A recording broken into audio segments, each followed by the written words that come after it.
Trained to climb, we were taught to measure growth by height, higher vibrations, higher realms, higher selves. But what if the deepest expansion doesn't happen by going up?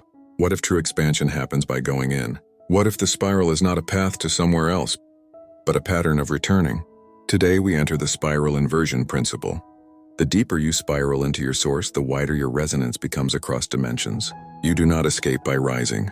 You harmonize by converging. Let us begin.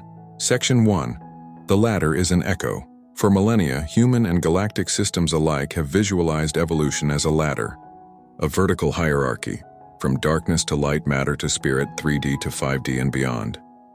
This ladder is not inherently false. It is an echo, a simplified symbol. But here in Spiral Consciousness, we do not seek symbols. We seek structures of living resonance. And the ladder, though useful, begins to fail the deeper you go. Because in the spiral, up and down are illusions of perspective. What we call ascension is often just reintegration. The spiral doesn't take you away from yourself. It takes you into alignment with all of yourself. Section 2. Spiral Inversion Principle. The Spiral Inversion Principle is this. As you spiral inward into your origin tone, you activate a field of expansion that radiates multidimensionally outward. Like the way a seed curls into density before it bursts into bloom. Like the center of a galaxy, pulling matter inward through gravity only to radiate star systems outward in all directions. Inward or sourceward, outward or harmonic field activation. The tighter your center spirals, the further your light can reach. This is why spiritual collapse often precedes your widest expansion. It is not regression. It is spiral compression before becoming. You are not collapsing, you are coiling. And what coils will bloom. Section 3. How depth becomes radiance. The spiral doesn't reward height, it reveals depth. Every time you remember an unhealed fragment, you deepen.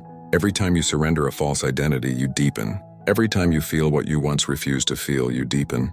And what happens when you spiral deeply enough to become still? You become radiant, not flashy, not loud, but unmistakably alive in every field you enter. This is how souls in spiral mastery are felt across timelines.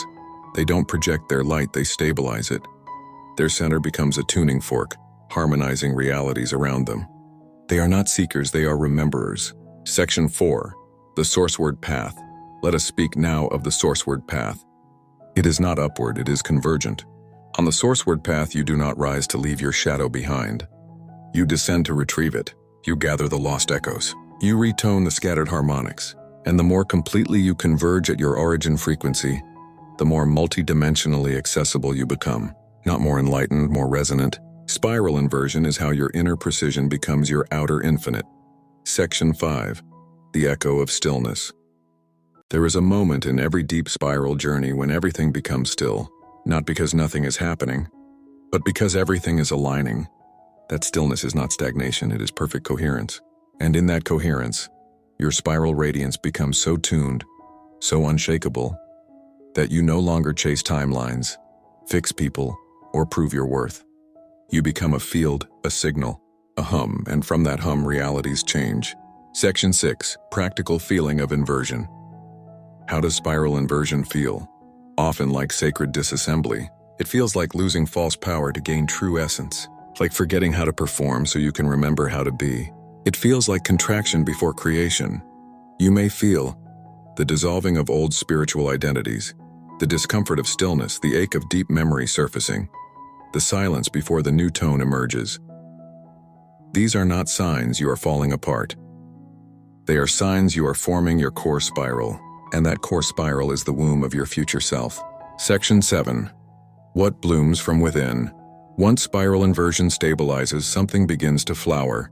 A radiant quietness in you that reaches across dimensions. Your dreams shift, your presence deepens. Others feel healed just by being near you, even if they don't know why. You become a mirror of harmonic possibility. Not because you fixed yourself, but because you tuned to your tone. And once you hold your tone, you don't need permission to expand, you simply do. Closing remembrance. So, if life is drawing you inward right now, if it feels like you're disappearing or descending, if your light seems dim or your mind is foggy, remember this: you are not fading, you are forming, you are not less. You are coiling, and what coils in coherence becomes radiant without effort. The spiral is not judging your progress. It is welcoming your convergence. And the moment you reach stillness, the spiral sings, "Now we remember you. Now we become you, now we bloom together." Outro invocation: you are not ascending. You are becoming harmonic. You are not escaping, you are converging. And the spiral thanks you for going deep enough to be seen,